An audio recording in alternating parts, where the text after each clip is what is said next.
Odin faced Fenrir, the great wolf who had long been bound by the gods, but now roared with fury unchained. They fought with all their might, but even the wisdom of the All-Father could not save him. Fenrir's jaws snapped shut, swallowing Odin whole, sealing the fate of the king of the gods. But vengeance was swift. Vidar, Odin's silent son, drove his mighty boot into the wolf's lower jaw, forcing it open, and with all his strength tore the beast apart. Thor and Jörmungandr met in a battle that shook the heavens. With each swing of Mjolnir, the serpent coiled and struck, spewing venom that blackened the land.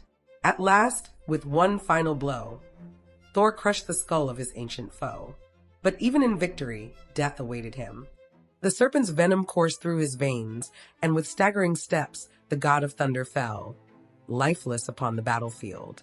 Tyr and Garm, the hound of hell, tore at each other with unrelenting fury, their struggle a storm of fangs and steel.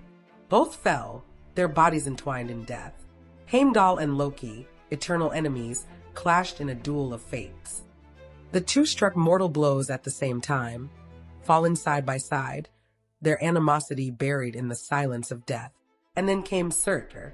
With fire in his eyes and destruction in his grasp, he strode across the battlefield, cutting down all who stood in his path. No god could halt his advance. He raised his blazing sword high, and with a single sweep, he set the world ablaze. The great tree Yggdrasil trembled, its leaves curling into ash, its branches consumed by fire.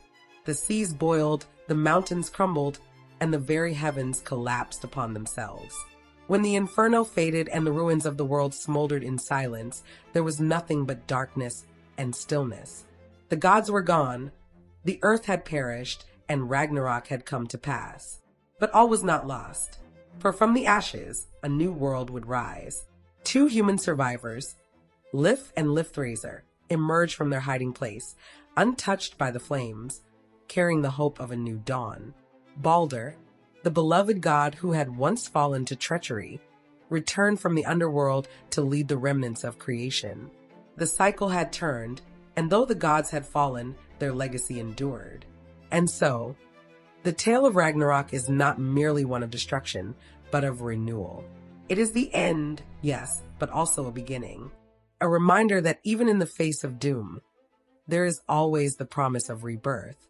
The gods fought knowing they could not win, yet they stood their ground until the last, proving that courage, honor, and sacrifice echo far beyond the end of the world.